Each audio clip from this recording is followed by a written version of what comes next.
ನಮಸ್ಕಾರ ವೀಕ್ಷಕರೇ, CNS ನ್ಯೂಸಿಗೆ ಸ್ವಾಗತ. ನಮ್ಮ ವರದಿಗಾರರಾದ ರವಿಕುಮಾರ್ ಅವರ ವಿಶೇಷ ವರದಿ ಇದಾಗಿದೆ. ಒಂದು ಸುಂದರವಾದ ಪರಿಸರದ ಮಧ್ಯೆ ಮಾನವ ನಿರ್ಮಿಸಿದ ಜಲಾಶಯ ಇದು ರಾಮನಗರ ಜಿಲ್ಲೆಯ ಚನ್ನಪಟ್ಟಣ ತಾಲೂಕಿನಲ್ಲಿದೆ.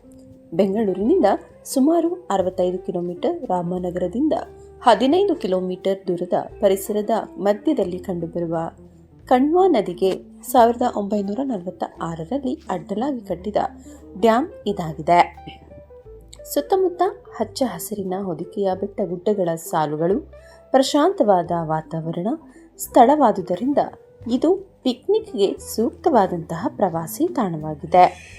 ಜಲಾಶಯದ ಹಿನ್ನೀರಿನಲ್ಲಿ ಜಲಸಾಹಸ ಕ್ರೀಡೆಗಳು ನಡೆಯುತ್ತದೆ. ಪ್ರಕೃತಿಯ ಸೌಂದರ್ಯವನ್ನು ನೋಡಿ ಆನಂದಿಸಬಹುದಾಗಿದೆ.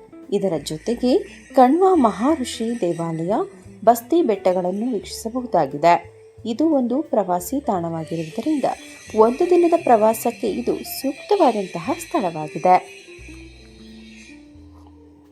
ಅಲ್ಲಿಗೆ ಹೋಗಲು ವಾಹನಗಳ ವ್ಯವಸ್ಥೆ ಇಲ್ಲ. ಸ್ವಂತ ವಾಹನ ಇದ್ದರೆ ಅನುಕೂಲಕರವಾಗಿರುತ್ತದೆ ಮತ್ತು ಅಲ್ಲಿಗೆ ಬರುವಂತಹ ಪ್ರವಾಸಿಗರಿಗೆ ಯಾವುದೇ ರೀತಿಯ ಅನುಕೂಲತೆಗಳು ಸಹ ಇಲ್ಲ. ಇದಕ್ಕೆ ಕಾರಣ ಹಾಗೂ ಸಂಬಂಧಪಟ್ಟಂತಹ ಜಿಲ್ಲಾ ಪಂಚಾಯಿತಿ ಹಾಗೂ ತಾಲೂಕು ಪಂಚಾಯಿತಿ ಮತ್ತು ಪ್ರವಾಸೋದ್ಯಮ ಇಲಾಖೆಯವರು ಅಲ್ಲಿಗೆ ಬರುವಂತಹ ಪ್ರವಾಸಿಗರಿಗೆ ಬೇಕಾದಂತಹ ಕ್ಯಾಂಟೀನ್ ವ್ಯವಸ್ಥೆ, ಕುಡಿಯಲು ನೀರಿನ ವ್ಯವಸ್ಥೆ ಮತ್ತು ಶೌಚಾಲಯ, ಮುಖ್ಯವಾಗಿ ಬಸ್ಸಿನ ವ್ಯವಸ್ಥೆಯನ್ನು ಕಲ್ಪಿಸಿದರೆ ಮುಂದಿನ ದಿನಗಳಲ್ಲಿ ಹೆಚ್ಚಿನ ಪ್ರವಾಸಿಗರು ಅಲ್ಲಿಗೆ ಬರಲು ಅನುಕೂಲಕರವಾಗಿರುತ್ತದೆ.